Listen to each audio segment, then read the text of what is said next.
Good evening. Welcome to KTN Weekend Prime. It is the last day of one of the longest months of the year. Welcome to the Bulletin. My name is Yvonne Okwara Matole. Our sign language interpreter at the bottom end of your screen is Meresha Awiti. And I'm John Allen. I'm Yvonne. We've got lots planned for this Bulletin, starting with something that happened in Addis Ababa. In Addis Ababa, of course, the election of Robert Mugambe as the chair of the AU. Lots has been said about it, but of course, everything that happened at the AU, many people saying that they didn't focus on the right issues. Yeah. There are many issues bedeviling the continent, but they have chosen to go with the ICC amongst other issues. Well, it wasn't the only issue, but it was one of the biggest ones. And we'll be talking about Robert Mugabe, who's the new chair, talking about mass pullout of the ICC. Will they do it? They have been talking about it for a long time. There have been many contradictions, with Ongwen being sent to the ICC and Museveni being so against it. Well, these are just some of the questions we'll be taking a look at in that story. Noah Otieno has been in Addis Ababa and will be bringing us that report tonight. And while African countries want to pull out of the ICC, there are teachers who don't want to go back to their workstations, and that's the topic of discussion tonight. On the other Kenya, we've got Wilson Sosion, KNUT Secretary General. We've got educationalist Sarah Ruto, as well as Abdulaziz Farah, who's a member of parliament for Mandera East, to thrash out the issues here. What really is the problem? Is it blackmail, or are the teachers' demands that they stay here or be transferred justified? That, of course, coming on the heels of very, very, very heated discussions between members of parliament, the teachers themselves, and the people left in between, the students. That coming up, of course, after the break. Yeah, that's right. So the hashtag we're using tonight, can't go, won't go, that's on Twitter and also on SMS. We'll be looking forward to hearing your views on this discussion. The SMS number is 22155. Welcome to the program tonight. Let's start off in Addis. AU chairperson Robert Mugabe has called on African countries to support a mass pullout from the ICC's Rome Statute. Mugabe spoke during the final session of the 24th AU summit in Addis Ababa, Ethiopia, where President Uhuru Kenyatta appealed for the support of the AU in getting the ICC case against William Ruto dropped. Uhuru made a passionate appeal for the signing of the protocol that would give the African Court of Justice the mandate to try international crimes. And to this end, Kenya has just signed the Malabo Protocol on the African Court of Justice and Human Rights, and I will transmit the instruments to our parliament for ratification. In addition, Kenya today pledges $1 million to the establishment of the African Court of Justice and Human Rights. I urge you, brothers and sisters, to join me in ensuring that the necessary ratifications are in place and the resulting court is fully owned, financed, and driven by Africa. This is an urgent and historical task that cannot wait. As I conclude, I want to inform this assembly that one of the outstanding cases at the ICC involves our Deputy President William Ruto. Its progress is exhibiting the same pattern of weakness as the case against me. We look forward to its conclusion so that my deputy can join me in focusing exclusively on transforming Kenya and Africa and serving our people. Once again, I recognize the debt that I and the people of Kenya owe you and the whole people of Africa for your continued and unstinting solidarity. A 7-year-old girl has lost her limbs, and she was run over after she was run over by a train in Kibra. Right, Fatma Pole now reports on the challenges and the danger that lurks for residents who are living close to the railway line here in Kibra, Nairobi. All right, that story comes to you in just a short while.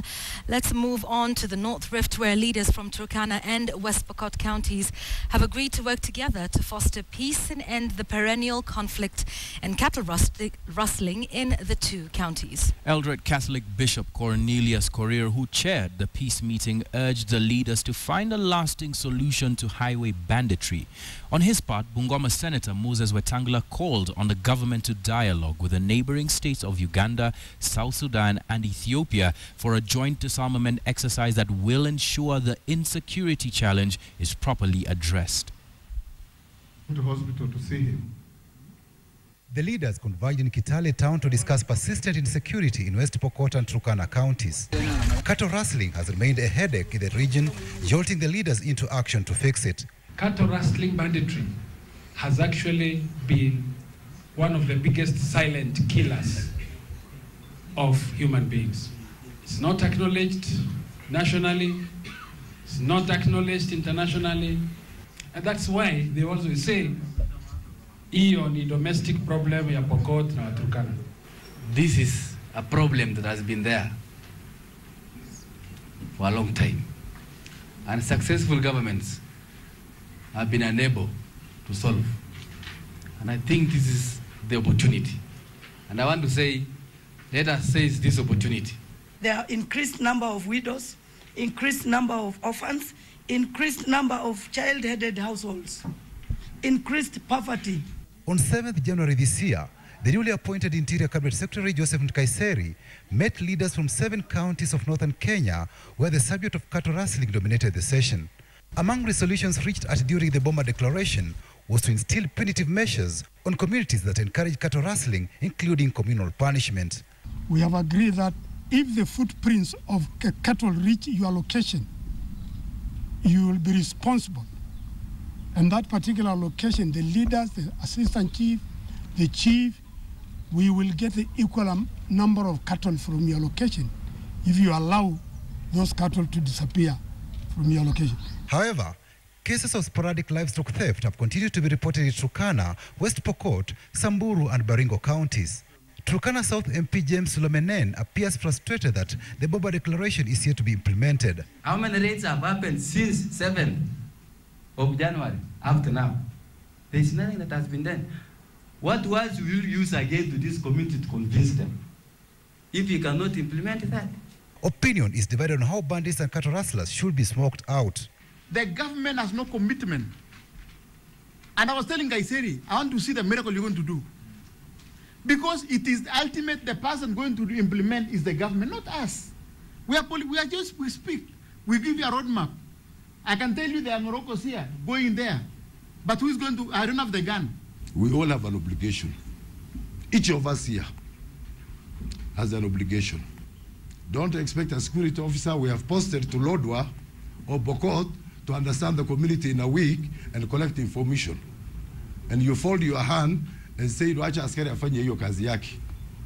Sasa wewe kazi yako ni kulaumu. Hiyo haitatusaidia. We must be accountable.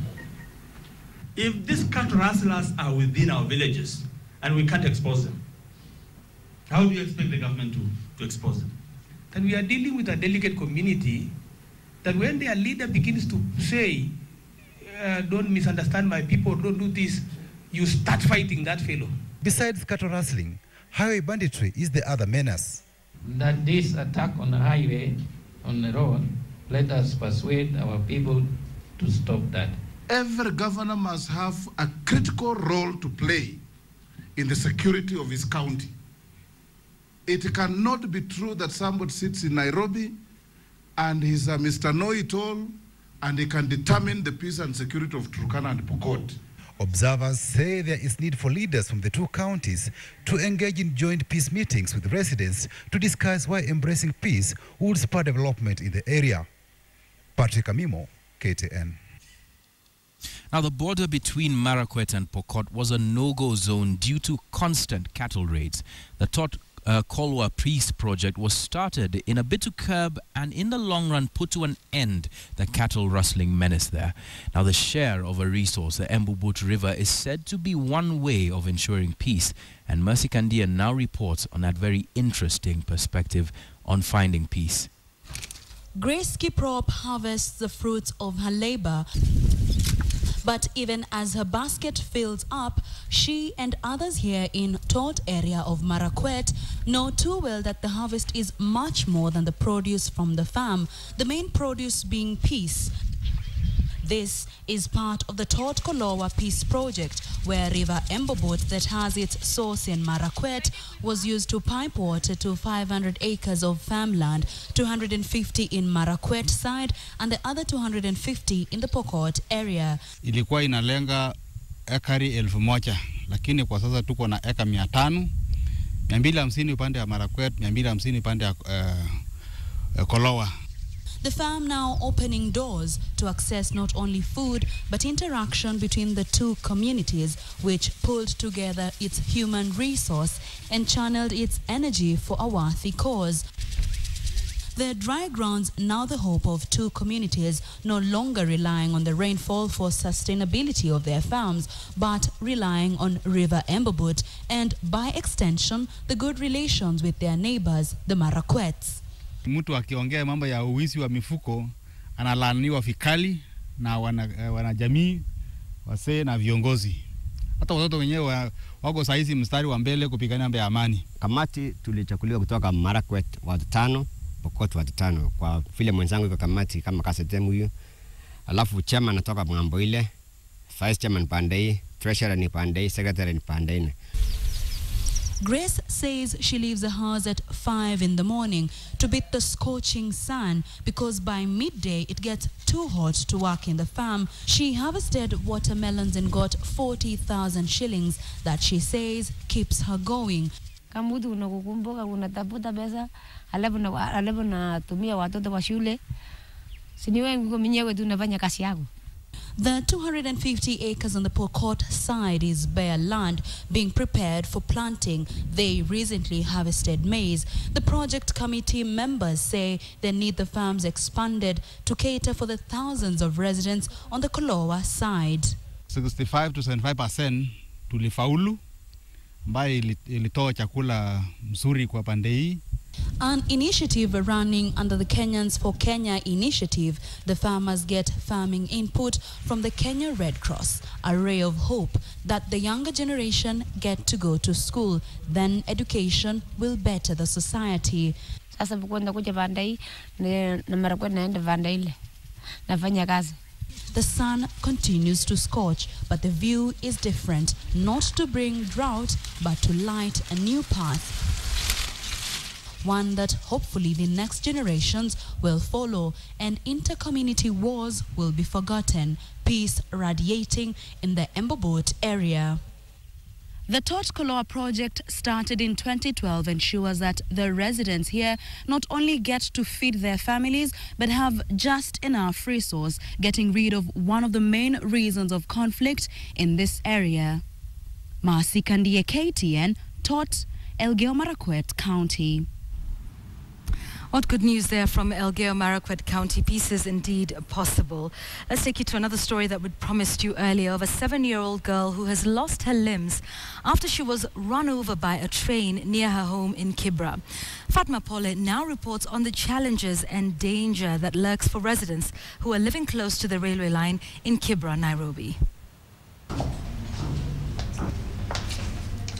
7-year-old Purity should have joined Class 1 when the first school term began in January.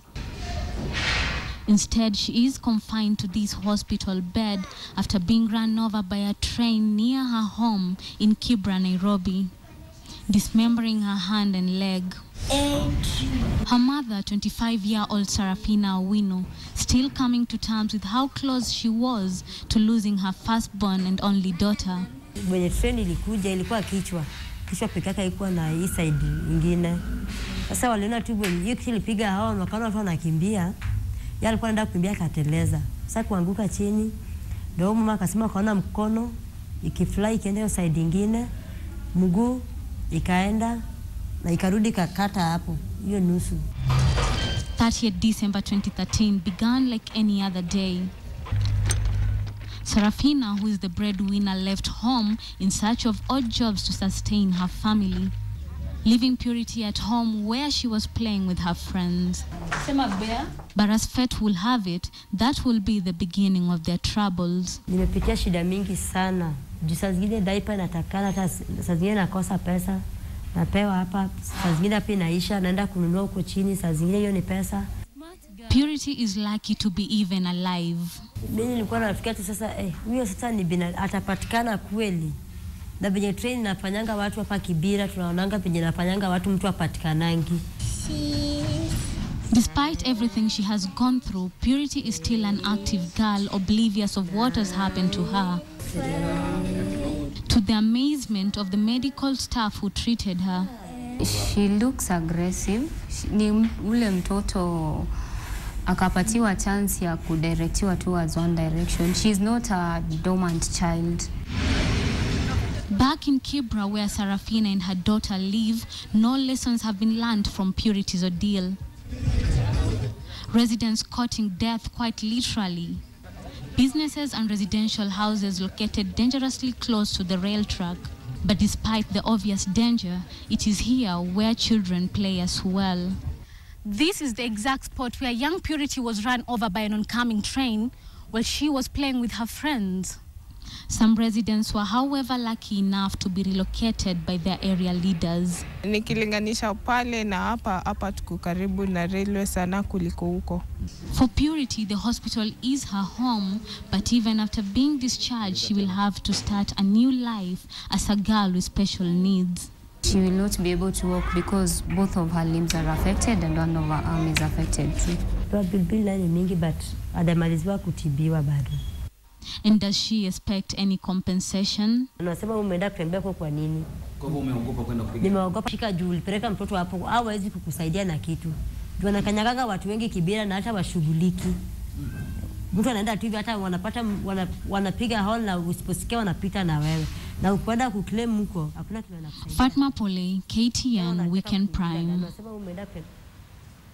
What a sad story then. What a dilemma that her mother is left in with a child now who is disabled. Anyway, we move on now. And as a subject of collapsing buildings remains a major concern, pupils of Munyanda Primary School in Kakamega East know what it means to go to class every day with the possibility of their classroom walls collapsing. And as Dorcas Wangira reports, they don't want to stop going to school. They just want to be safe.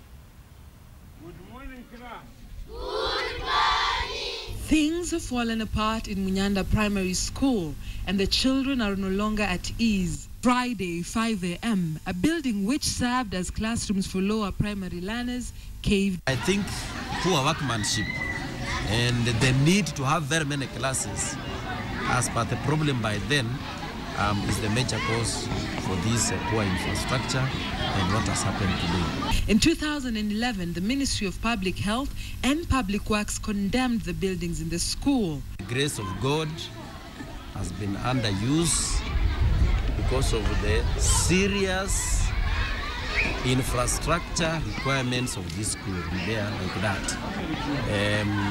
But the wall and the falling that you have seen is what has just happened.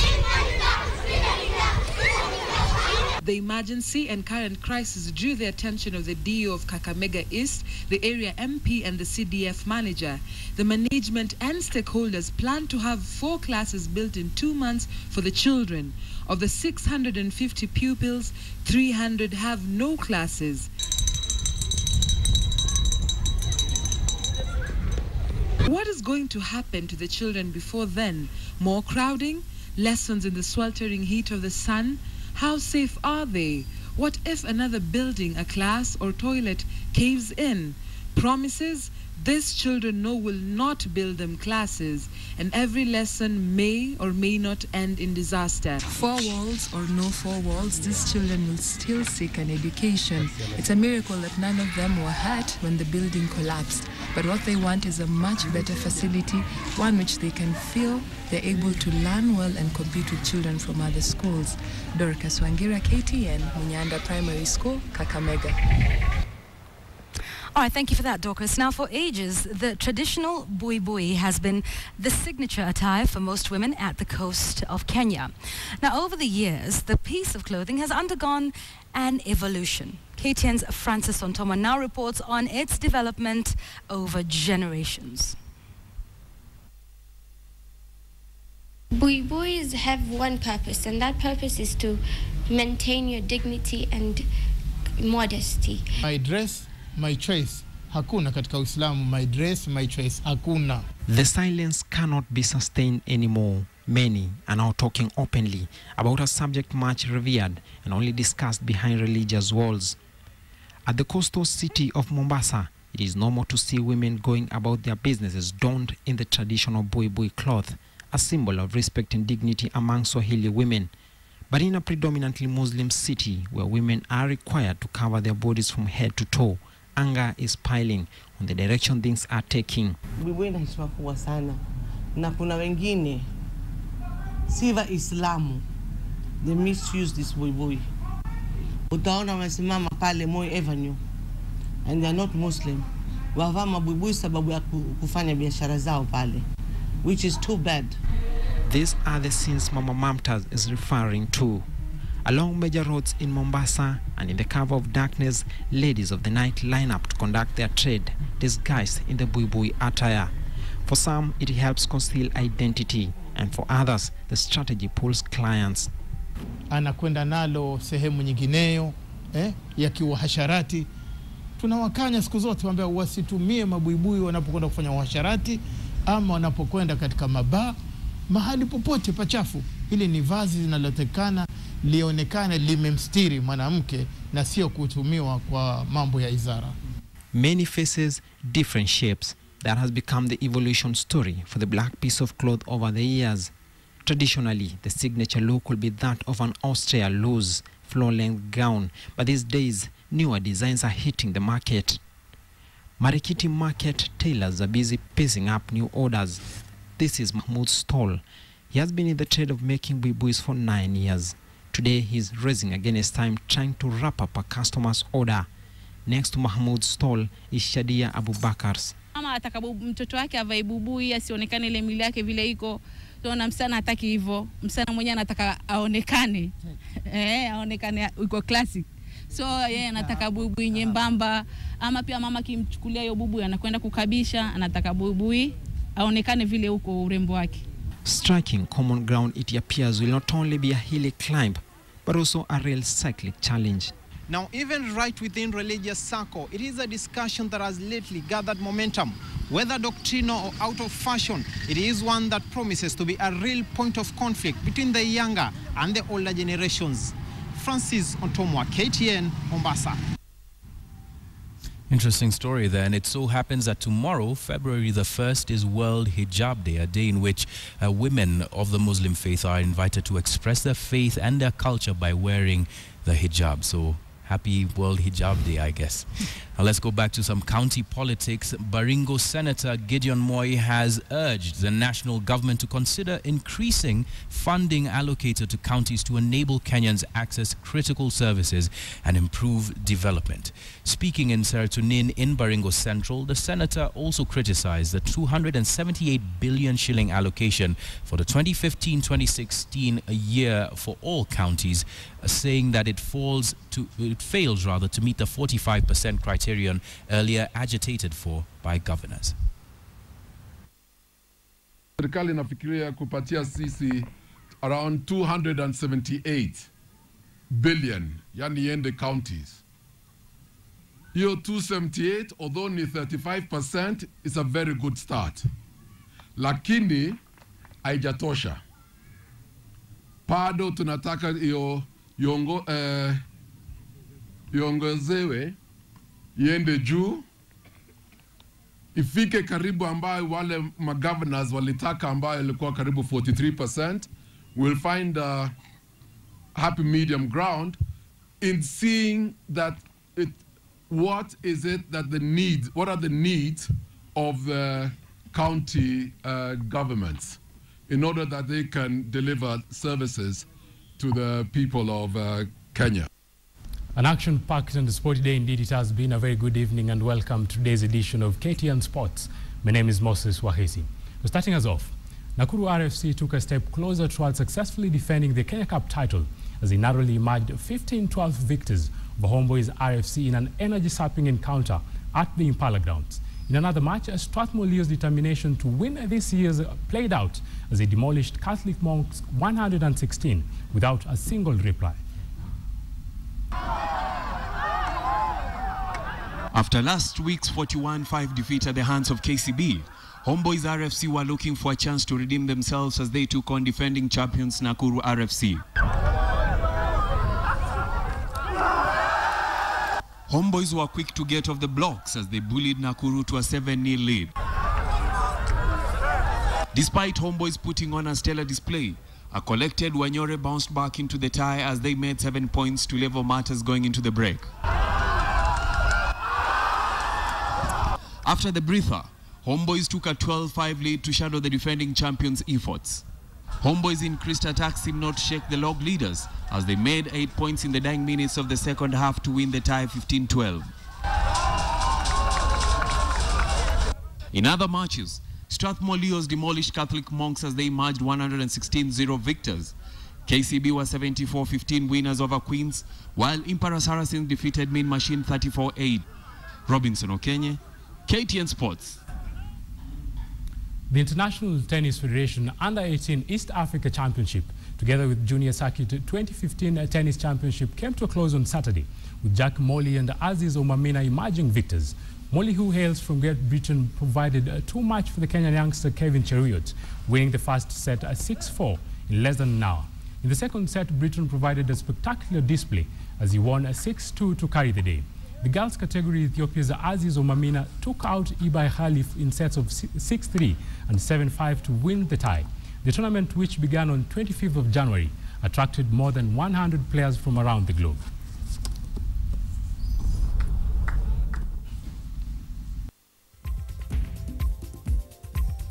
For joining us on KTN Weekend Prime. The discussion, of course, today was about the teachers who refused to go back to the stations in northern Kenya.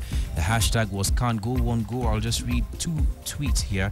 Masomo Kenya says, trying to whip the teachers to class won't help. Instead, TSC is threatening them. Let them address their concerns. And Jared Nyakiba says, every employee has a right to life and secure environment. Give the teachers their rights. On our SMS line, 22155, Eric watching us from Marilal, thank you so much and thanks for your feedback. You say teachers should go back to Mandera because there are other government officials who work there, so teachers should go back. Here's another interesting one from Patrick Irungu watching us in Thika. You say, Sosyon should demonstrate that the attack was targeting teachers. When Westgate was hit, did Nakumatt withdraw staff from Nairobi? Be serious and realistic. Well, people are really thinking hard about this issue. Interesting analogies. Very interesting analogies, yeah. and thoughts and perspectives on the same. Of course, we hope that that is resolved for the benefit of the people in the northeast, in the northern regions of this country. And that, unfortunately, is it. That winds it up tonight on KTN Weekend Prime. My name is John Alanamu. Have a great evening. My name is Yvonne Okwara Matole. Our sign language interpreter tonight was Maresha Owiti. Thank you so much for joining us. Have a good night. We'll see you tomorrow.